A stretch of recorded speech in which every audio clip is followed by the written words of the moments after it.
నమస్తే. సో తెలంగాణ రాష్ట్రంలో చాలా కీలకమైన పొలిటికల్ డెవలప్మెంట్స్ కనిపిస్తున్నాయి. బీఆర్ఎస్ పార్టీ భవిష్యత్ ఏంటి, రేవంత్ రెడ్డి పరిపాలన ఎట్లా ఉన్నది, రాబోయే రాష్ట్ర రాజకీయాలు ముఖ్యంగా ఎంపీ ఎలక్షన్స్ రాబోతున్నాయి. సో వీటిలో ఏ పార్టీ పాత్ర, ఏ పార్టీ ఆధిక్యత ఉండే అవకాశం ఉంది, ఇట్లా రకరకాల డిస్కషన్స్ జరుగుతున్నాయి. దాంతోపాటు ఇంకా ప్రభుత్వం కొనసాగే అవకాశం ఉందా, దీన్ని ఎవరైనా కూల్చే అవకాశం ఉందా, ఇట్లా డిఫరెంట్ ఒపీనియన్స్, డిఫరెంట్ డిస్కషన్స్ జరుగుతున్నాయి. సో నా ముందు ఇదే అంశంపై మాట్లాడడానికి దిలీప్ కుమార్ గారు ఉన్నారు. ప్రస్తుతం ఆయన కాంగ్రెస్లో ఉన్నారు, గతంలో బీజేపీలో ఉండే, కేసీఆర్కి చాలా దగ్గరగా, ఆయనతో ఓఎస్డీగా కూడా పనిచేశారు. అపరిచితుడు అన్న ఒక పుస్తకాన్ని కూడా రాశారు. సో సార్ నా ముందున్నారు, ఒకసారి మనం డిస్కస్ చేద్దాం. సో మీరు నమస్తే సార్. దిలీప్ గారు నమస్తే. సో మీరు పొలిటికల్ లీడర్ కంటే కూడా మాకు కొంత అనలిస్ట్గానే ఎక్కువ కనబడుతుంటారు. సో అన్ని అంశాలు డిస్కస్ చేయడానికి అవకాశం ఉంటుంది. అవునవును. యా. సో ఎనీవే, ఓవరాల్గా తెలంగాణ స్టేట్లో ఆల్మోస్ట్ ఒక 20 days కంప్లీట్ అయినట్టుంది అటు ఇటుగా. ఎట్లున్నది రేవంత్ రెడ్డి స్టెప్స్ ఎట్లా ఉన్నాయి? సరే, మొత్తం ఆయన పరిపాలన ఎట్లా ఉంది అని చెప్పడానికి ఇది చాలా టూ ఎర్లీ అవుతుంది. సో కాకపోతే ఇవాళ రేపు సోషల్ మీడియా ఉంది కాబట్టి ఏ రోజుకి ఆ రోజే డిస్కస్ చేసుకుంటున్నారు జనం. ఇంతకుముందు ఏమో అధికారంలోకి వచ్చిన తర్వాత ఒక 5-6 నెలలకి అరే ఎట్లుందిరా గవర్నమెంట్ అని ఒక డిబేట్ ఉండేది, పేపర్లలో వచ్చి రోజువారీ అయింది. ఇప్పుడు ఏ రోజుకి ఆ రోజే ఇట్లా చేసింది, అట్లా చేసింది, బాగా చేసిండు కదా, ఈ డిబేట్స్ ఉన్నాయి. ఇంకా పాత డిబేట్ల కాలం చెల్లింది ఇవాళ రేపు. సో మీకు ఎట్లా అనిపిస్తున్నది? ఒకటి, కేసీఆర్ పరిపాలన అన్నది అంతం కావడం అనేది మేము అందరం కూడా స్వాగతిస్తున్నాం 100%. ఎందుకంటే ఆయన, మీరే అన్నట్టుగా నేను ఆయన దగ్గర పనిచేశాను కాబట్టి ఆయన ఫేర్ కాడు, యూజ్ అండ్ త్రో పాలసీ, దానికి ఎక్కువ ప్రాధాన్యత ఇచ్చేవాడు. చాలా మందిని మోసం చేసాడని ఫస్ట్ 2009లో బయటకు వచ్చి నేను చెప్పాను. 2009 అంటే ఎప్పటిదో సంగతి. ఆ తర్వాత ప్రజలకు కూడా అర్థం అవడానికి దాదాపుగా 14 ఏళ్ళు పట్టింది. అవును. సో అందువల్ల ప్రజలు ఇచ్చిన తీర్పు అనేది డెఫినెట్గా మేమందరం చాలా స్వాగతిస్తున్నాం. ఈ మార్పు అనేది ఎప్పటి నుంచో మేము కోరుకున్నాం. మొదటి టర్మ్లో ఆయన అధికారంలో వచ్చిన తర్వాత సెకండ్ టర్మ్ ఆయనకు రావద్దు అనుకున్నాం. కానీ ప్రజలు ఎందుకో ఆయన విశ్వసించారు. ఓకే, మాటలు మనం చూసాం. ఆయన ఏ హామీ కూడా నెరవేర్చలేదు. అది ఏదైనా కావచ్చు, ఇప్పుడు మాట్లాడాలంటే చాలా లెందీగా పోతుంది. ఏ హామీ కూడా మీరంటే నేను ఒక పుస్తకమే రాసిన అపరిచితుడు, ఎందుకు ఆయనలో ఉన్న యాంగిల్ ఏంటి, అపరిచిత యాంగిల్ ఏంటో కూడా ఎక్స్పోజ్ చేసే ప్రయత్నం కూడా చేశాను. సో ఇప్పుడు మీరు అన్నట్టు ఆ పరిపాలనలో మార్పు వచ్చినాక, బట్ అది సిలిండర్ మార్జిన్. ఇప్పుడు మనకు కావాల్సిన 59కి 65 ఉంది. అవును. ఇట్స్ ఎ వెరీ, మీరు అన్నట్టు సిలిండర్ మార్జిన్. సో అది ప్రికేరియస్ పొజిషన్. నిదానికి ప్రికేరియస్ పొజిషన్. ఓ చిన్న గ్రూప్ 60 మంది కోపం వచ్చినా ప్రమాదం వచ్చిన పరిస్థితి ఉన్నది. ఒక టైట్ రోప్ వాకింగ్ లాగా రేవంత్ ఎదురుగా ఒక గడ్డు సవాలు. దీన్ని ఒక పక్క దాన్ని ఆయన మేనేజ్ చేసుకుంటూ, ఒకప్పుడు పి నరసింహరావు ఫేస్ చేశాడు ట్రబుల్ని. సో ఇది ముందుకు నడపాల్సిన అవసరం. ఆస్పిరేషన్స్ గతంలో కంటే ఎక్కువ ఉన్నాయి, సవాళ్ళు ఉన్నాయి, చాలా పెద్ద సవాళ్ళు రేవంత్ ముందు ఉన్నాయి. సో ఆయన over a period of time Congress national party అయ్యి పెద్ద పార్టీ అయినా కూడా ఆ పార్టీ కూడా ఆయనను ఆ లెవెల్లో ఎదుర్కొనే పరిస్థితులు లేకుండా ఉన్నదని మనం చూసాం. మొదటి ఎలక్షన్లో చూసాం, రెండో ఎలక్షన్లో చూసాం. సో ఇతనికి ఆయన ఆ కాన్ఫిడెన్స్ క్రియేట్ చేయగలిగాడు ప్రజల లోపల. అంటే కేసీఆర్కు ధీటుగా ఈయన ఒకడు ఉన్నాడు అనేటువంటి కాన్ఫిడెన్స్ క్రియేట్ చేయడం వల్లనే ఆయనకు ప్రజలు ఒక అట్లీస్ట్ రూరల్ ఏరియా అంతటా కూడా ఒక మైండెట్ ఇచ్చారు. అదే సిటీకి వచ్చేవరకల్లా యాంటీ ఇన్కంబెన్సీ ఏదైతే ఉందో అది 60 votes ఉంటే బీజేపీ 30, కాంగ్రెస్ 30 చీల్చుకొని 40 వచ్చిన బీఆర్ఎస్కు ఇక్కడ గెలిచేటువంటి పరిస్థితి సిటీలో, అర్బన్ ఏరియాలో వచ్చింది. నిజానికి యాంటీ ఇన్కంబెన్సీ ఇక్కడ కూడా ఉంది. అది బీజేపీ రూరల్ ఏరియాలో పవర్ఫుల్ లేదు. ఆ లేకపోవడం వల్ల ఏకపక్షంగా అవన్నీ కూడా కాంగ్రెస్ వైపు ఓటు టర్న్ కావడం వల్ల ఈరోజు ఈ మాత్రమన్నా ఈరోజు 65 సీట్లు వచ్చిన పరిస్థితి. సో నేను అనుకుంటా, నిజానికి అడౌండ్ కాంగ్రెస్లో ఉండి ఈ మాట చెప్పొచ్చు పాలసీ ఏంటో ఉండదు. ఈయన కూడా కేసీఆర్ అవలంబించిన మార్గాన్ని అవలంబించి 10 మందిని తీసుకోవాల్సిన అవసరం అయితే ఉందని భావిస్తున్నాను. అది అట్లే ఉంటదేమో మరి భవిష్యత్, తప్పదు. వాళ్ళు డిస్టర్బ్ చేసి అట్లా చేయడము డెమోక్రటిక్ కాదని మనందరికీ తెలుసు. డెమోక్రసీని నమ్మే మన లాంటి వాళ్ళం కానీ, సపోర్ట్ చేసి మన లాంటి వాళ్ళం కానీ నిజానికి అట్లాంటి చర్య అనైతికమని అంటాం. కానీ అది ఆయన నేర్పిపోయాడు. కాంగ్రెస్ను ఫస్ట్ వచ్చినప్పుడు అధికారంలో డిమాలిష్ చేసాడు. కాంగ్రెస్ డిమాలిష్ చేసి కన్సాలిడేట్ చేసుకున్నాడు. దానికి ఆయనకు వచ్చింది 60, ఈయనకి 65 వస్తే ఆయనకు 62, 63 వచ్చాయి, ఇంకా తక్కువ వచ్చాయి. దాన్ని కన్సాలిడేట్ చేసి ఒక పార్టీ మీద టార్గెట్ పెట్టి కొట్టి అసలు ఆ రోజు బీజేపీ కూడా పోయి ఉన్న టీడీపీలో ఉన్న 3 కూడా తీసుకొని ఒకటి తప్ప ఆయన కన్సాలిడేట్ చేసుకున్నాడు. అదే పద్ధతిలో ఈరోజు కన్సాలిడేషన్ ఆయనకు అవసరమేమో అనేది నా అభిప్రాయం. అది రేవంత్ ఏ రకంగా తీసుకుంటారో ఆయన, మరి ఆయన యాక్సెప్ట్ చేస్తారో లేదు. ఎందుకంటే ఒక స్టేజ్లో పక్క రాష్ట్రంలో జగన్ గారు ఎవరైనా రావాలంటే మీరు రిజైన్ చేసి రావాలనేటువంటి ఒక కండిషన్ పెట్టాడు. అది ఇక్కడ అప్లై అయిద్దా, I'm not really sure. But డెఫినెట్గా నేను అనేది ఏంటంటే నెంబర్ వైజ్ ఇట్లాంటి టైట్ రోప్ వాకింగ్ సిచ్యువేషన్ లోపల ఓ 10 మంది అన్న ఇక్కడ ఈ పార్టీలో రావాల్సిన అవసరం ఉందని ఇప్పుడున్నటువంటి ఇండికేషన్స్ బట్టి 10 మంది తయారు కూడా ఉన్నారని కనపడుతుంది. ఎందుకంటే బీఆర్ఎస్ కూడా నిజానికి అది పెద్ద సైద్ధాంతిక ప్రాతిపదిక మీద ఏర్పడే పార్టీ కాదని ఎందుకంటున్నాం అంటే మనందరం చూసాం 2004 ఎలక్షన్స్లో ఆయన కాంగ్రెస్ అలయన్స్ ఉన్నాడు. 2009కి వచ్చే వరకు టీడీపీతో అలయన్స్లోకి వెళ్ళిపోయాడు, మహాకూటమి. మళ్ళీ 2009 తర్వాత ఆయన 14కి వచ్చే వరకు ఆయనకు కాన్ఫిడెన్స్ వచ్చి తెలంగాణ వచ్చింది కాబట్టి ఎవరితో కూడా అలయన్స్ లేకుండా ఆయన ఒక్కడే పోటీ చేసి ఆ మోటీ మార్జిన్ తెచ్చుకొని ఉన్నాడు. బట్ ఆయన మోడీయే చెప్పాడు, నన్ను వచ్చి అడిగాడు, ఎన్డీఏలో చేసుకోమని అడిగాడు, నేను యాక్సెప్ట్ చేయలేదనే మాట చెప్పాడు. కాబట్టి ఆయన ఎక్కడ కూడా ఏ పార్టీని వదిలిపెట్టలేదు. అవును. సో మన ఎదురుగా ఈ రోజునటువంటి సిచ్యువేషన్లో సంస్థాగత నిర్మాణం లేనటువంటి బీఆర్ఎస్ పార్టీ అసలు ఇప్పుడున్న పాలిటిక్స్లో కంటిన్యూగా ఆరుగుతుందా? ఎందుకంటే ఈజీగా పబ్లిక్ మారిపోతారు. అర్బన్ ఏరియాలో కూడా ఇప్పుడు బీఆర్ఎస్కు పట్టం కట్టి ఉండొచ్చు, కానీ రేపు ఎంపీ ఎలక్షన్లు వచ్చేవరకల్లా అంతకుముందు కూడా లాస్ట్ ఎలక్షన్ మనం చూసాం, ఎమ్మెల్యే ఎలక్షన్లు ఒక రకంగా ఉన్నాయి, ఎంపీ వచ్చేవరకల్లా కాంగ్రెస్కు బీజేపీ కూడా 4-3 సీట్లు ఇచ్చేసి వీళ్ళని సింగిల్ డిజిట్ కన్ఫైన్ చేశారు. అంటే రాబోయే రోజుల్లో మీ ఆలోచన ప్రకారంగా అది ఇంకా వీక్. ఇప్పుడు ఎంపీ ఎలక్షన్స్ ఉన్నాయి, చాలా వీక్ అయిపోతుంది. బీజేపీ సెంట్రల్లో గెలిచే ఛాన్స్ ఉందన్న కొన్ని సిగ్నల్స్ కనిపిస్తున్నాయి. వాళ్ళకి ఒకవేళ 300 పైన వచ్చినాయి అనుకుందాం, ఇక్కడ బీఆర్ఎస్ ఉన్నది. ఈ క్రమంలో ఏమైనా డిస్టర్బ్ అయ్యే అవకాశం ఉందా? కాంగ్రెస్కి ఇబ్బంది పరిస్థితి కూడా రావచ్చేమో. కాంగ్రెస్కు టఫ్ టైమే కానీ ఇప్పుడు బీఆర్ఎస్ డిసింటిగ్రేట్ అవుతుంది. బీఆర్ఎస్కి ఎవరైతే నిన్నాక మన అర్బన్ ఏరియాలో ఓటేసిన వాడు కూడా ఇటు పక్కకు టర్న్ అయ్యేటువంటి అవకాశం ఎక్కువ ఉంటుంది. కాబట్టి మీకు ఈ ఎంపీ సీట్లు వచ్చేవరకల్లా నాకు తెలిసి 3-4 కంటే బీఆర్ఎస్కు మించి రావు. ఆ సిచ్యువేషన్లో కాంగ్రెస్కి వస్తాయి, బీజేపీకి వస్తాయి. అది ఈక్వల్ కూడా పంచుకుంటారేమో తెలియదు వాళ్ళు. ఇప్పుడున్న పరిస్థితిలో మనం బీజేపీని కూడా రూల్ అవుట్ చేయడానికి లేదు. నేను వాళ్ళకు అవునవును వాళ్ళకి 33 lakhs ఓట్లు పట్టేవాళ్ళు, వచ్చేవాళ్ళకి 33 లక్షలు వేసారు. మరి ఆశ్చర్యం అది. అవును. సో అంత ఓట్ బ్యాంక్ వాళ్ళు తెచ్చుకోగలిగారంటే నిజానికి బండి సంజయ్ ఉంటుంటే 19 సీట్స్లో వాళ్ళు దాదాపు సెకండ్ ప్లేస్లో ఉన్నారు. సో అంత లెవెల్ నుంచి బండి సంజయ్ ఉంటే నిజానికి 20 సీట్లకు తక్కువ వచ్చిండేవో. సో వాళ్ళు స్వయంకృత అపరాధం వల్ల దాన్ని తగ్గించుకున్నారు. అందువల్లే మాలాంటి వాళ్ళందరం కూడా వీళ్ళు కేసీఆర్ని కొట్టాడనేటువంటి నిర్ణయానికి వచ్చిన తర్వాత బయటకు వచ్చాము. మాకు ఏకైక టార్గెట్ ఏంటంటే ఈయన రాకూడదు, ఈ తెలంగాణకు మంచిది కాదని ఒక విశ్వాసం. ఆయన మీద పర్సనల్ పగ నాకు లేదు, నాకు తెలిసి ఎవరికి ఉండదు. బట్ ఆయన సిద్ధాంతాలు నచ్చక ఆయన తెలంగాణకు ఆయన ఎక్కువ కాలం ఉంటే తెలంగాణకు లాభం కంటే నష్టం ఎక్కువ జరుగుతుందని మేమందరం కూడా భావించిన వాళ్ళం కాబట్టి ఆయన రాకూడదు అని కోరుకున్నాము. కానీ బీజేపీ చూస్తే ఆయనతో కాంప్రమైజ్ అయినట్టు అనిపించింది మాకు.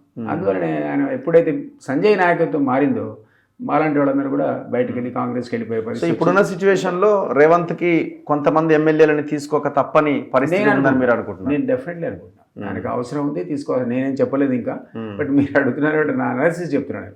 మీరు అన్నారు కదా నేను మోర్ అనాలిసిస్ దాన్ పొలిటీషియన్ అన్నారు కాబట్టి ఆ లాజిక్లో చెప్తున్నాను. ఆయన కూడా ఇప్పుడు 10 మందిని ఖచ్చితంగా తీసుకుంటే తప్ప కన్సాలిడేషన్ కాదు. ఆ డేంజర్ ఉంటుంది. ఆ డేంజర్ అనేది ఎవరికైనా సైకలాజికల్ ఫియర్ ఉంటుంది అడ్మినిస్ట్రేషన్లో. అండ్ దాంతో పాటుగా సీనియర్స్ నుంచి అంత సపోర్ట్ ఉంది అని మీకు అనిపిస్తున్నదా? ఏదో ఒక టైంలో కొంత గ్యాప్ ఉందేమో అని అనిపించట్లేదా మీకు? ఉంది, గతంలో ఉండింది కదా కాంగ్రెస్, అది ఫేమస్ కాంగ్రెస్. బేసిక్ గా అసెంబ్లీలో కూడా అపోజిషన్ వీళ్ళు రేవంత్ టార్గెట్ చేస్తున్నప్పుడు అంత అగ్రెసివ్ గా సీనియర్స్ లేచి నిలబడేం కౌంటర్ ఇస్తున్నట్టయితే ఇంకా అనిపిస్తలేదు. అనిపించలే కానీ బట్ ఒకటి ఎలక్షన్ కంటే ముందు సీనియర్స్ అందరూ కూడా ఒక తాటి మీదకి వచ్చారు, అనుమానమే లేదు. ఆ ఇంటర్నల్ డిఫరెన్సెస్ అనేవి అప్పటికి కనుమరుగైపోయినాయి. వాళ్ళందరూ ఒక తాటి మీద వచ్చారనేటువంటి ఒక విశ్వాసాన్ని పబ్లిక్ కల్పించడం వల్లనే మీకు ఈ మాత్రమైనా 65 మందిని వాళ్ళు గెలిపించారు పబ్లిక్. అదర్వైజ్ వచ్చేది కాదు. అంతవరకు అయితే సద్దుమణిగినాయి. ఎందుకంటే ముఖ్యంగా ఉండేది సీఎం అభ్యర్థి మీద ఆసక్తి, దాని మీద పోటీయే కదా. అది పక్కకు జరిగింది. 2 days టెన్షన్ కూడా అందరికి వచ్చింది కదా. ఆ 2 days టెన్షన్ తర్వాత సద్దుమణిగినట్టు కనపడేది. ఈయన నాయకత్వాన్ని అందరూ కూడా ఒప్పుకున్నట్టు కనపడారు. బట్ స్టిల్ మీరే అన్నట్టుగా ఒక 5-6 అటు ఇటు అయితే ప్రమాదం ఉన్నది ఎప్పటికైనా ఉంటుంది కదా. సో దాన్ని ఆయన ఓవర్కమ్ కావాల్సినటువంటి ఫస్ట్ టార్గెట్ అదే ఉంది ఆయన ఎదురుగా. నేను కూడా ఏది ఎమ్మెల్యేలను overcome that situation. So otherwise ఆయన డెసిషన్స్ అనే బోల్డ్ డెసిషన్సే ఉన్నాయి. ముఖ్యంగా ఐపీఎస్ ఆఫీసర్స్ యొక్క పోస్టింగ్స్ నేను నాకున్న అవగాహన, ఎందుకంటే నేను private secretary to home minister కూడా పనిచేశాను. ఓకే. సో నాకు దాదాపుగా పోలీస్ ఆఫీసర్స్ అందరి గురించి బ్యాక్గ్రౌండ్ అంతా తెలుసు. వాళ్ళ పరిపాలన అడ్మినిస్ట్రేషన్లో వాళ్ళు ఎట్లుంటారో కూడా ఐడియా ఉంది. సో మన ప్రభాకర్ రెడ్డిని తీసుకోవడం కానీ, అవినాష్ మొహంతిని తీసుకోవడం కానీ చాలా డేరింగ్ స్టెప్. వాళ్ళు ఎవరి మాట విన్నారు. సీఎం చెప్పిన ఇద్దరు ఆఫీసర్లకు అంత రెప్యుటేషన్ ఉంది. సో వాళ్ళని పెట్టుకున్నాడంటే డెఫినెట్లీ ఇది కంట్రోల్. అసలు మనకున్న ల్యాండ్ వాల్యూ అంతా హైదరాబాద్ చుట్టుపక్కల ఉంటే లావాదేవీలు అని జరిగేవని ఈ చుట్టుపక్కలే. అక్కడ ఏమైనా కావాలనుకుంటే రూలింగ్లో ఉన్నటువంటి వాళ్ళు కానీ సీఎం కానీ హేరాఫేరీ చేయడానికి అవకాశం ఉంటుంది. ఆ ఆస్కారమే లేకుండా పెట్టాడు ఇద్దరిని. సో దట్ మరి till they continue even CM cannot interfere. So అది ఒక పాజిటివ్ స్టెప్ అనుకుంటున్నాను నేను. ఈవెన్ రవి గుప్తా కూడా నాన్ కాంట్రవర్షియల్, ఆయన ఎక్కడ కూడా కాంట్రవర్షియల్ ఉన్నవాడు కాదు, ఆయన కొనసాగిస్తున్నాడు డీజీపీగా. సో ఈ జీవో మొత్తం నేను పరిశీలిస్తే నాకు అర్థమైంది ఏంటంటే అది important GO as far as law and order is concern. చాలా సాహసోపేతమైనటువంటి జీవో, చాలా క్విక్ ఇచ్చాడు. నేను టైం తీసుకుంటాడేమో అనుకున్నా. సో దాన్ని బట్టి ఆయన అప్రోచ్ అర్థమవుతుంది. దీన్ని ఒక సెటరైట్ చేయాలి. గతంలో అవకతవకలు ఉన్నాయని మనం అందరం ఉంటున్నాం కదా, ఎందుకు కేసీఆర్ మారాలనుకున్నాం, కొన్ని లోటుపాట్లు జరిగినాయి, ఇంతకంటే బెటర్ మోడల్ తెలంగాణకి ఇవ్వాల్సిన అవసరం ఉండే, టీఆర్ఎస్ అందులో ఫెయిల్ అయిందని అనుకున్నాం. సో దానికి first law and order index అనుకుంటే ఆ జీవో ఆయన పర్ఫెక్ట్ జీవో ఇచ్చాడు. సో దాంతో ఆయన ఇంటెలిజెన్స్ చీఫ్ ని కూడా మార్చాడు. గతంలో అయితే పక్షపాతం లేకుండా ఆయనకు సలహాలు ఇచ్చాడని పేరుచున్నటువంటి శివధర్ రెడ్డిని పక్కకు పెట్టారు వాడు. దాంతోనే అందరికి అర్థమైంది ఎప్పుడో రిటైర్ అయిన ప్రభాకర్ రావు మీద తెచ్చిపెట్టుకున్నారు. సో అది రాంగ్ సిగ్నల్ పోయింది చాలా పబ్లిక్లో కానీ ఈవెన్ అఫీషియల్ సర్కిల్స్ కూడా రాంగ్ సిగ్నలే. ఇప్పుడు శివధర్ రెడ్డిని తిరిగి ఆయన రిస్టోర్ చేసి అక్కడే పెట్టుకోవడం అనేది ఆయన కూడా నీతో ఎప్పుడు అన్బయాస్డ్ అడ్వైజ్ ఇస్తాడు. ఏది జరుగుతుందో అది ఇస్తాడు. ఏదో అధికారం ఉన్నవాడిని ప్లీజ్ చేయడానికి ఆయన అడ్వైజ్ ఇవ్వడు. సో అది కూడా మంచి డేరింగ్ స్టెప్. సో ఇప్పుడు వైట్ పేపర్స్ రిలీజ్ చేస్తున్నారు, ఇంకొక వైపు ఏమో ఖజానాలో ఖాళీ డబ్బులు లేనట్టున్నాయి. రైతు బంధు కూడా 650 కోట్లు ఎకరం లోపు ఉన్న రైతులకు కూడా ఇంతవరకు వాళ్ళే. సో ఈ సిచ్యువేషన్ ఉన్నది. ఇప్పుడు ఈ వైట్ పేపర్ రిలీజ్ చేయడం ఎందుకని మీరు అనుకుంటున్నారు? మేమేం చేయలేకపోతున్నాము, కొంత సమయం ఇవ్వండి నేను చెప్పడానికా, లేదు ఉన్న వాస్తవ పరిస్థితిని ప్రజల ముందు పెట్టడానికా, ఎట్లా కనిపిస్తుంది? నేను అనుకోవడం అయితే వాస్తవ పరిస్థితిని ప్రజల ముందు పెట్టడానికి ఎఫర్ట్ చేస్తున్నారు. ఎందుకంటే అపోజిషన్ వన్ వాయిస్లో అది కాంగ్రెస్ కావచ్చు, రేవంత్ రెడ్డి కావచ్చు, లెఫ్ట్ పార్టీస్ కావచ్చు, లేకపోతే ప్రజా సంఘాలు కావచ్చు, అందరూ కూడా ఇది అవినీతి జరిగిందని, ఈ రాష్ట్రం అప్పుల ఊబిలో కూరుకుపోయిందని మాట్లాడినవాడమే, ఇంక్లూడింగ్ మైసెల్ఫ్. ఎట్లా మరి, ఎందుకు కూరిపోయింది, ఏ కారణాల వల్ల కూరిపోయింది ప్రజలు చెప్పాల్సిన అవసరం ఉన్నది. తర్వాత ఇన్వెస్ట్మెంట్ కూడా అన్వైజ్ ఇన్వెస్ట్మెంట్, అంటే ఆలోచించి పెట్టిన ఇన్వెస్ట్మెంట్ కాదు, ఫైనాన్షియల్ మిస్మేనేజ్మెంట్ జరిగింది. అంటే ఇన్వెస్ట్మెంట్ ఆన్ కాళేశ్వరం అది కరెక్ట్ ఇన్వెస్ట్మెంట్ కాదని మేమందరం ఎన్నోసార్లు డిబేట్స్లో చెప్పాం. అది ఆ మోటార్లు మునిగిన సందర్భంలో కానీ, అక్కడ మేడిగడ్డ దగ్గర పిల్లర్లు కుంగిపోయిన సందర్భంలో అర్థమైపోయింది. సో అది ఎందుకు అనేది కూడా చెప్పాలి కదా, ఎంత పెట్టాల్సి ఉంటే ఎంత పెట్టాడు, ఎక్కడి నుంచి తెచ్చాడు అసలు. అంటే చివరికి వైట్ పేపర్ ఇస్తే మనకు అర్థమైంది, అందరం 5 లక్షల కోట్ల అప్పు అనుకున్నాం. ఈ రోజు తేలింది ఏంటంటే 6,71,000 కోట్ల అప్పు తెచ్చారు వీళ్ళు. సో ఇది ఎక్కడ పెట్టారు, అది ప్రొడక్టివా అన్ప్రొడక్టివా? ప్రొడక్టివ్ అసెట్ మీద మీరు ఇన్వెస్ట్ చేస్తే ఇవాళ రేపైనా మీకు ఇన్కమ్ వస్తుంది, ఆ వచ్చే పరిస్థితి లేదు. సో మొత్తానికి నష్టాలే, అన్ని నష్టాలు, అన్ని కష్టాలే. అది కొన ఊపిరితోనే ఉండింది అసలు బీఆర్ఎస్ కూడా. ఆ సిచ్యువేషన్ నుంచి టేక్ ఓవర్ చేసినాక మీరు అన్నట్టు టైం తీసుకుంటే ప్రజలు కూడా యాక్సెప్ట్ చేయరండి. మీరు 100 రోజుల లోపల 6 హామీలు ఇస్తామంటే 6 హామీలు మీరు ఇవ్వాల్సిందే. మీరు ఇక్కడ తెస్తారా, అప్పు అక్కడ తెస్తారా, అవన్నీ ఆలోచించారు కదా, ఎవరు ప్రజలు ఆలోచించారు. ఈవెన్ అపోజిషన్ కూడా ఆలోచించారు. వాళ్ళు కత్తి పట్టుకొని రెడీగా ఉన్నారు మనం నరకడానికి, ఏది క్రిటిసిజం రూపంలో. కాబట్టి ఆ స్కోప్ ఇవ్వడానికి ఇక్కడ ఎవరికి ఆస్కారం లేదు. సో మీరు కూడా ఏదో దగ్గర అంతే ఫైనాన్స్ రీఅలికేషన్ చేసుకొని ప్రియారిటీస్ అన్ని ఎట్లున్నాయో చూసుకొని ముందు ఈ 6 హామీల వైపు మీరు ఫోకస్ చేయాల్సిందే, మిగిలిన అవసరాలు పక్కకు పెట్టి. సో ఇది వాస్తవ పరిస్థితిని ప్రజల ముందు తీసుకోవడానికే ఈ మొత్తం శ్వేతపత్రం పనికొస్తుంది తప్ప మీరు వాయిదా వేసుకోవడానికి, హామీని ఎగ్గొట్టడానికి ఇంకో 2 నెలల తర్వాత పరిస్థితిలో అది పనికిరాదు. జనం అసలు యాక్సెప్ట్ నేననడం కాదు, సీతక్క క్యాబినెట్ మంత్రిగా బాధ్యత గల స్థానంలో ఉంది. ఆమె అన్నది మేము 6 హామీలు కూడా 2 హామీలు ఇంప్లిమెంట్ చేస్తాం, మిగిలినవి కూడా మిగిలిన 100 డేస్ లోపలే మేము అన్న ప్రకారం చేస్తామని అనాల్సి వచ్చింది. వాళ్ళు చేయాల్సింది కూడా డెఫినెట్గా అవసరం ఉంది. ఒకవేళ చేయలేదు, లేట్ అవుతుందని అంటే మరి ఎందుకు ఇచ్చిన హామీలు అన్న క్వశ్చన్ వెంటనే వచ్చేస్తుంది. డెఫినెట్ వస్తుంది. ఇవన్నీ తెలవా, అప్పులైన సంగతి తెలవదా, ఎందుకు ఇచ్చిన? అందరూ మాట్లాడుకున్నాం కదా, ఊబిలో మిస్ మేనేజ్మెంట్ అన్నాం, ఏదని లేదు మనం. సో అవన్నిటికీ మరి మీరు ఆ ఎక్స్క్యూజ్ని మీరు ఒక సాకుగా ఈరోజు చూపలేరు. సో రెండో అంశం ఇందులో, ఈ వైట్ పేపర్స్ రిలీజ్ చేస్తున్న క్రమంలో నిన్న కూడా జగదీష్ రెడ్డి ఆయన లేచి న్యాయ విచారణకు ఆదేశించండి, అవసరమైతే జ్యుడిషియల్ ఎంక్వైరీ అంటే వీళ్ళు కూడా ఆదేశించారు. వీళ్ళు ముందు నుంచి చెప్తున్నది, రాహుల్ గాంధీ వచ్చినప్పుడు కూడా చెప్పింది తిన్నదంతా కక్కిస్తాం, మేము పేదలకు పంచుతాం భూములన్నీ. ఇవి సాధ్యాసాధ్యాలు ఏంటి? ఇప్పుడు అధికారంలోకి వచ్చిన తర్వాత అవకాశాలు ఎంతవరకు ఉన్నాయి? ఐఎమ్ సారీ టు సే అంత ఈజీగా కాదండి, అదే అంటున్నాను. కమిషన్ ద్వారా ఏమొస్తుందంటే వీళ్ళు చెప్పిన అలిగేషన్స్ నిజమైన బయటపడుతుంది. ఇప్పుడు ఫర్ ఎగ్జాంపుల్ ఫాడర్ స్కామ్ ఉంది, ఎప్పటి నుంచి వింటున్నాం? దాణా స్కామ్ అనేది మనం ఎన్నో ఏళ్ళ నుంచి 2 decades. ఆ తర్వాత ఆయన జైలుకు పోయాడు. పడుకో 2G స్పెక్ట్రమ్ స్కామ్ లాంటిది. ఈ స్పెక్ట్రమ్ స్కామ్ అనేది ఫస్ట్ మీకు జ్ఞాపకం ఉంటే సుఖరామ్ పీరియడ్ జరిగింది మొట్టమొదటి స్కామ్. సుఖరామ్ అని అప్పుడు కాంగ్రెస్ సంబంధించిన మంత్రి ఉండే. అది జరిగి 2-3 డికేడ్స్ తర్వాత ఆయనకు జైలు శిక్ష చేసిన నాటికి ఆయనకు 92 ఏళ్ళు. ఆయన 6 నెలల్లో చనిపోయాడు పాపం. ఓకే, రకరకాల ఆరోగ్య కారణాల వల్ల. సో ఇన్వెస్టిగేషన్ జరుగుతారు, ఖచ్చితంగా జరుపుతారు, ఏమైనా ఉంటే బయటికి కూడా వస్తాయి. కానీ దాని చివరి రిజల్ట్ మీకు రావాలంటే ఒక్కొక్కసారి 2 డికేడ్స్, ఎగ్జాంపుల్ చెప్పాను మీకు, ఒకటి 3 డికేడ్స్ పట్టింది, ఒకటి 2 డికేడ్స్ పట్టింది. ఇది జరుగుతుంది. కాకపోతే ఏంటంటే చెక్ లాగా ఉంటుంది. నెక్స్ట్ ఎవడైనా ఆ పని చేయడానికి భయపడేటువంటి ఇప్పుడు వాళ్ళు తిన్నది స్వాధీనం చేసుకుని ఖజానా నింపుకోవడం లేకపోతే ప్రజలకు పంచడం అన్నది పెద్ద క్వశ్చన్ మార్క్. ఈ దేశంలో అవును, రకరకాల కోర్టులు, స్టేజ్ నుంచి ఇంకో స్టేజ్, ఇంకో స్టేజ్, ఇంకో కోర్టు పేరులో ఇంకో స్టేజ్. అంత ఈజీ కాదు. ఇప్పుడు జగన్ విషయంలో మనం విన్నాం కదా, పక్క రాష్ట్ర చీఫ్ మినిస్టర్ ఇప్పటికి కూడా ప్రతి ఫ్రైడేకి ఆయన కోర్టులుగా పోయి ఈ మధ్య ఏదో ఎగ్జామ్షన్ తెచ్చుకున్నాడు. ఆయన 1,00,000 కోట్లు తిన్నాడు, 1,00,000 కోట్లు తిన్నాడు అని ఎన్ని సందర్భాల్లో అనలేదు. ఎక్కడో ఒక 2-3 సందర్భాల్లో పేపర్లో చదివా, ఇక్కడ సాక్షిని ప్రాపర్టీ సీజ్ చేశారు, అక్కడ ఇంకో దగ్గర సీజ్ చేశారని. అది 100 crores ఉంటాయి. 1000 కోట్లు 2000 కోట్లు అని వీళ్ళేనండి. 100 కోట్ల ప్రాపర్టీ 200 కోట్ల ప్రాపర్టీ ఎక్కడో సీజ్ చేశారు తప్ప ఇవన్నీ కూడా ఫిజికల్గా మీకు ఎవిడెన్స్ లా దొరకడం అంత ఈజీ అని అనుకో. ఇప్పుడు ఒక వ్యక్తి ఒక 50 మంది బినామీల పేరుతో రాసేస్తాడు, ఎట్లా ఏం చేస్తారు? ఆయన కూడా జగన్ ఏమన్నారు, చాలా మంది సీనియర్ ఆఫీసర్స్ కూడా ఏమన్నారంటే చివరికి ఈ కేసులు ప్రూవ్ కావన్నారు. ఎందుకంటే ఆయన అధికారంలో వెళ్ళాడు, సంతకం పెట్టింది ఆయన కాడు.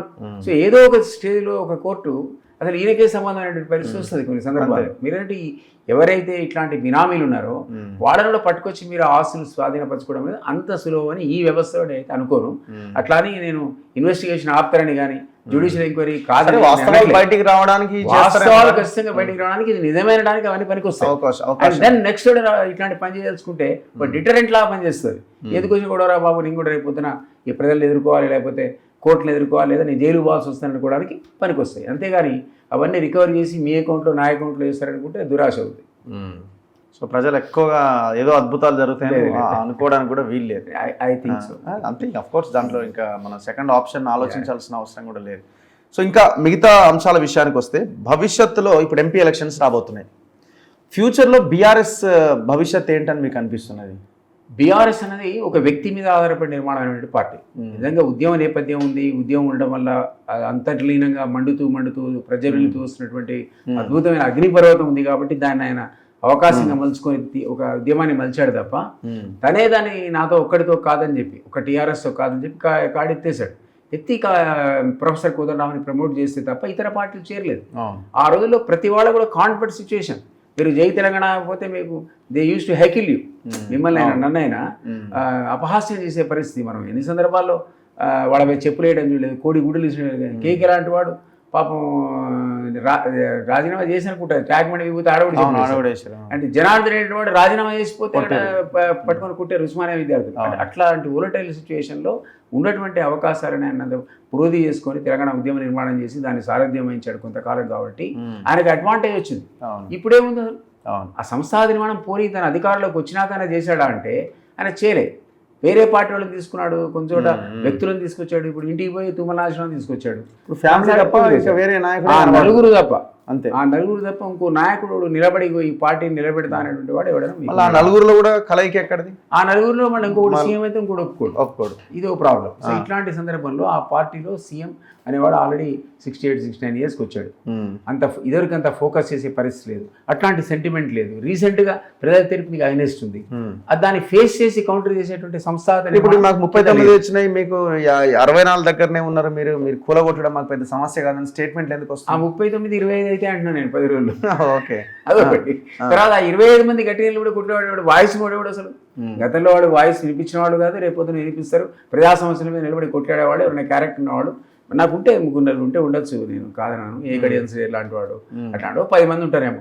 వీళ్ళు ఏ విధంగా ఏ నిర్మాణాన్ని ఆధారం చేసుకొని రేపొద్దున పబ్లిక్లో పోతారో చెప్పండి నాకు. సో సంస్థాగత నిర్మాణం లేని బీఆర్ఎస్ ఒక ఎదురు దెబ్బలు తగిలితే అది పేక మెడల్ లాంటిది, అది ఒక్కసారి కొలాప్స్ అయిపోతుంది. ఇప్పుడు ఆ పరిస్థితి వచ్చింది. రేపు ఎంపీ ఎలక్షన్తో అసలు ఆ పార్టీ నిర్వీర్యం కాకపోతే అడిగాడు నా అంచనా.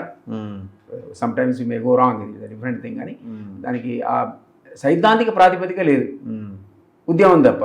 తెలంగాణ సెంటిమెంట్ తప్ప. సో కానీ ఇప్పుడు కేసీఆర్ ఒక సెంటిమెంట్, ఒక సానుభూతి పాలిటిక్స్ ఒకటి నడిపిస్తున్నాడు. మొన్న ఆయన యాక్సిడెంట్ అయిన తర్వాత బాత్రూంలో పడిపోయిన తర్వాత యశోదకు పోవడం, అక్కడ ఒక హడావుడి, మళ్ళీ బయటకు వచ్చి ఇప్పుడు ఆయన ఫామ్ హౌస్ ఇంకెక్కడికి పోకుండా నందీనగర్ హైదరాబాద్కి రావడం, హైదరాబాద్లో ఉండి ఆయన పని చేస్తున్నాడు. ఇవన్నీ మనం గమనిస్తే ఏదో ఏదో చేయడానికి అయితే ప్రయత్నం చేస్తున్నట్టు కనబడుతున్నాయి. సెంటిమెంట్ అవకాశం ఉంటే దాన్ని రగిల్చడానికి ఆయన ఏమాత్రం సంకోచించాడు.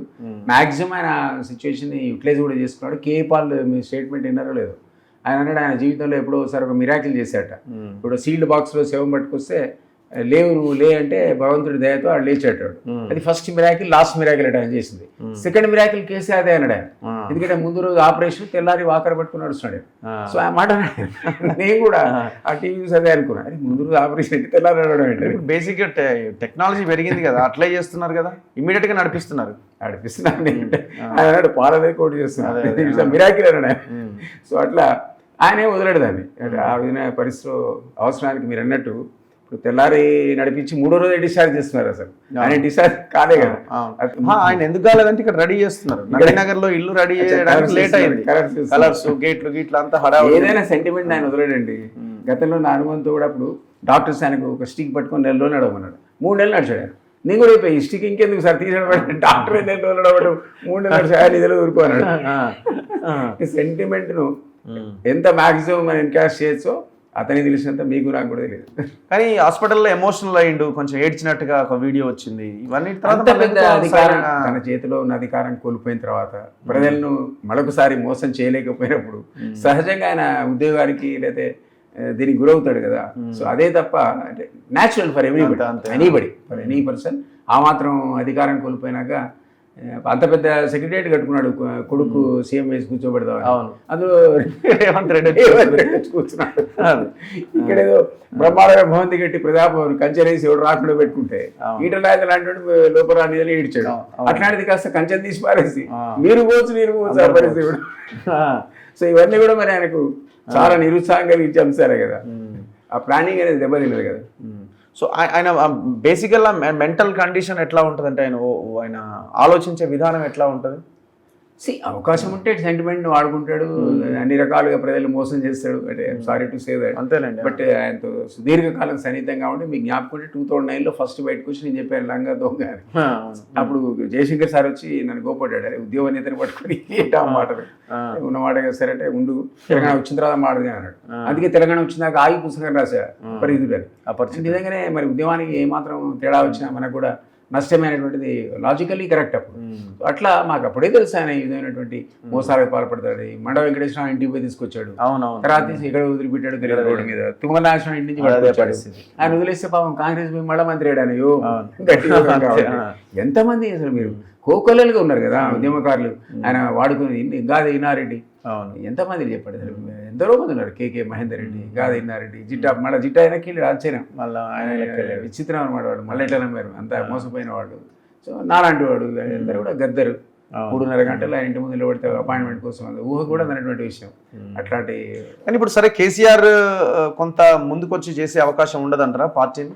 కేటీఆర్ హరీష్ రావుతో అయ్యే పరిస్థితి లేదా? కేటీఆర్ హరీష్ కూడా అతనితో సమానమైనటువంటి కెపాసిటీ ఉన్నవాడే. దానికి కేటీఆర్ కంటే ఇతనికి యారగెన్స్ ఎక్కువ, అహంకారం. మధ్యలో నడమంత్రం సిల్లాగా వచ్చింది, మధ్యలో వచ్చాడు, ముందు నుంచి లేడు. కానీ హరీష్ డెఫినెట్గా మొదటి నుంచి ఉన్నవాడు. ఇద్దరికి కూడా సమర్థత ఉంది. కూతురు కూడా కాస్త కూర్చో 50% ఉంది. వీళ్ళు ముగ్గురు మంచి లీడర్సే. కానీ అక్కడ మీకు సెంటిమెంట్ లేదు. వీళ్ళ మాటలు విశ్వసించడానికి ఆల్రెడీ 10 years మీ చేతిలో అధికారం ఉంది. అన్ఫుల్ఫిల్డ్ ప్రామిసెస్ ఉన్నాయి అక్కడ. వేలాది లక్షలాది మంది మీ వల్ల లాభం మాకు రాలేదు, ఏమైంది తెలంగాణ వచ్చి లాభం ఏంటి అనుకునే వాళ్ళు వచ్చారు అక్కడ.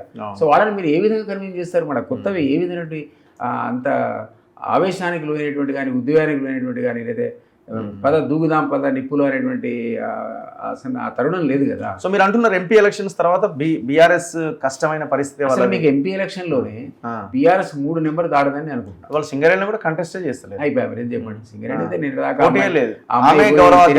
గౌరవాధ్యక్షాల గుండి అంత కాన్సన్ట్రేషన్ చేసి నిర్మాణం 10 సంవత్సరాలు ఎండీని ఒక్క ఆయనే పెట్టిరు.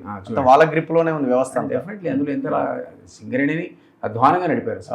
లాభాల బాట పట్టిన సింగరేణిని జీతాల కోసం బ్యాంకులకు పోయే పరిస్థితి తీసుకొచ్చిన వాళ్ళు వీళ్ళే. దాంట్లో మళ్ళీ పాలిటిక్స్, లేబర్ కార్మికులతో కూడా పాలిటిక్స్ చేశారు. చేసి ఈ రోజు అయితే నిజానికి ఎలక్షన్ ఫేస్ చేయాలి కదా మీరు. చేయాలి కదా. మీరన్న సిచ్యువేషన్ రేపు ఎంపీ ఎలక్షన్స్ ఏం ఫేస్ చేస్తారు మీరు? కార్మిక సంఘ ఎలక్షన్స్ ఏ మీరు ఫేస్ చేయలేని వాళ్ళు రేపు ఎంపీ ఎలక్షన్లు ఫేస్ చేస్తారు. ఇవాళ ఎంపీ ఎవరిలో మీరు అన్నట్టు చూసారు, సింగరేణిలో అసలు వాళ్ళు కాంటెస్ట్ చేయట్లేదని. ఎట్లా చెప్పండి? సో దాన్ని బట్టి అర్థమవుతుంది వాళ్ళు they are not mentally even prepared. ఈ రోజు మరొక యుద్ధానికి వాళ్ళు సిద్ధంగా లేరు. బీఆర్ఎస్ ఫ్యూచర్ పాలిటిక్స్ ఎవరి మధ్య నడిచే అవకాశం కనిపిస్తుంది ఇక్కడ మీకు? Congress versus BJP. బీఆర్ఎస్ అనేది మీకు ఇప్పుడు ఎంపీ ఎలక్షన్స్ తో డిసింటిగ్రేట్ అయిపోతుంది. ఇప్పుడు బీఆర్ఎస్ ప్లేస్ బీజేపీ ఆక్యుపై చేస్తుందా అనుకుంటున్నాను. ఎందుకంటే వాళ్ళు 19 ప్లేసెస్లో అయితే నెంబర్ 2 స్థానంలో ఉన్నారు. బీఆర్ఎస్ కనుమరుగైన పరిస్థితిలో మీకు నెక్స్ట్ ఆల్టర్నేటివ్ కింద ఒకవేళ నేషనల్ ఆల్టర్నేటివ్ కింద ఇండియా వచ్చిందనుకుంటే అది వేరే విషయం. అప్పుడు అసలు బీజేపీ ఇక్కడ ఆ మాత్రం కూడా ఉండదు. కానీ ఉన్న సిచ్యువేషన్ బట్టి వాతావరణం అయితే కనిపిస్తలేదు కదా. బీజేపీ వీళ్ళ ప్రయత్నం వీళ్ళు చేస్తున్నారు. వాళ్ళు కూడా పెద్ద ర్యాలీ పెట్టుకున్నారు కదా. వాళ్ళు 146 మందిని ఒకటేసారి పార్లమెంట్ నుంచి బయట విశ్లేషణ సందర్భం కూడా గత చరిత్రలో మనం చూడలేదు. అది చేశారు. కానీ కొన్ని సంఘటనలు వాళ్ళు కూడా చేయకూడదు చేశారు. మణిపూర్లో కూడా మనం చూసాం ఎంత సీరియస్ సిచ్యువేషన్ ఉండిందో. సో ఇవన్నీ నెగటివ్ ఆస్పెక్ట్స్ బీజేపీ సంబంధించిన వరకు. కాబట్టి అట్లాంటి నెగటివ్ అంశాలను వాళ్ళు ఓవర్కమ్ అయితే డెఫినెట్గా కాంగ్రెస్కు వ్యతిరేకంగా ఒక బీజేపీ ఇక్కడ కాంటెస్ట్ చేయగలిగితే. ఇప్పుడు మాత్రం వాళ్ళు ఎక్కడ కూడా సమీపంలో లేరు కాంగ్రెస్. సో అప్పర్ హ్యాండ్ అనేది కాంగ్రెస్కే ఉంటుంది. ఇక్కడ దీని అడ్వాంటేజ్ ఉంటుంది. ఇప్పుడున్నట్టు దానికంటే 1% ఇంకా పెరుగుతుంది గణనీయంగా. ఇక్కడ ఒకసారి ఈ అర్బన్ వాళ్ళకు కూడా అర్థమైంది కదా, అరే మనం పొరపాటు చేసామేమో, rural people have thought better అనేటువంటి సిచ్యువేషన్ ఈరోజు వస్తుంది. కాబట్టి ఇక్కడ మళ్ళీ 50% టువర్డ్స్ కాంగ్రెస్ డైవర్ట్ అవుతారు సిటీలో ఉన్నవాడు. ఆ సందర్భంలో మీకు బీఆర్ఎస్ అంతర్ధానం అయింది, కాస్త కూస్తూ ఉంటే బీజేపీ ఉంటుంది. సో భవిష్యత్తులోనే లోకల్ పార్టీకి స్కోప్ ఏమైనా కనిపిస్తున్నదా మీకు? ఇది చాలా కష్టం. ఇక ముందు అయితే మీకు టీడీపీ అంతర్ధానం అయిపోయింది, ఒక లోకల్ పార్టీ ఉండింది, కనిపిస్తలేరు. ఉన్న బీఆర్ఎస్ నిలబడాలి. నిజానికి అదే స్ట్రాంగ్ పార్టీ అంటే అదే ఇప్పటివరకు కూడా. ఒక దశాబ్ద కాలం అయితే ఈ రాష్ట్రాన్ని వాళ్ళు ఉద్యమం పేరు మరో పేరు పరిపాలించారు కదా. వాళ్ళే డిసిప్లినేట్ అయినాక ఈ సమీప భవిష్యత్తులో ఇంకొక రీజనల్ పార్టీ ఎమర్జీ కావడం తెలంగాణలో సాధ్యపడదు. ఈ రెండు నేషనల్ పార్టీస్ మధ్య పోటీ ఉంటుంది. లీడర్స్ కూడా ఎవరు లేరు కదా బేసిక్. లేరు. ఈటల అంటే ఆయన బ్యాక్ స్టెప్ వేసి ఈటల మరి ఆయన అనవసరంగా 2 చోట్ల పోటీ చేసి దేవుడు తినాడు కదా. ఎట్లా చూస్తున్నారు ఈటల ఈక్వేషన్ మీరు? ఇప్పుడు ఆయన గజ్వేల్ పోయింది, అటు హుజురాబాద్ పోయింది, మల్కాజ్గిరి ఎంపీ నుంచి పోటీ చేస్తారని అంటున్నారు బీజేపీ నుంచి. ఈటల అక్కడ బేసిక్గానే తప్పు చేశాడు. గజ్వేల్లో చేయడమే, గజ్వేల్లో ఆయన పోటీ చేయడం అనేది కరెక్ట్ కాదు. తను ఉన్న దగ్గర ఫోకస్ చేస్తే మరో రకంగా ఉండేది ఫలితం. సో ఇప్పుడు ఆయన మరి ఎంపీగా ఇప్పుడు ఆల్రెడీ సిట్టింగ్ స్థానం అయింది రేవంత్ రెడ్డిది. సో ఆ స్థానం నుంచి ఆయన మరి ఇప్పుడు పరిస్థితి అంతా మారింది కదా. సో ఆ మారిన సందర్భంలో అక్కడ కొట్టుకురాలుతాడా అనేది పెద్ద క్వశ్చన్ అది. సో ఐ డోంట్ నో, ఆయన అనవసరంగా ఆయన క్రెడిబిలిటీ కాస్త తగ్గింది. సో అంత పెద్ద విజయం సాధించి దాన్ని మొత్తం దాన్ని సైడ్ అయిపోయిందా? దాని గురించి బై ఎలక్షన్లో గెలిచిన సందర్భంలో ఇట్లా పైకి లేచాడు. ఆ ఎమర్జీ అయినటువంటి ఆయన తనంతట తానే కింద పడేసుకున్నాడు. సో దాని నుంచి పుంజుకోవడం అనేది అంత ఈజీ అని అయితే అనుకో. So anyway thank you very much sir. Thank you very much. చూద్దాం భవిష్యత్తులో ఇంకా మాట్లాడదాం. Thank you. చూస్తూనే ఉండండి మన తొలి వెలుగు.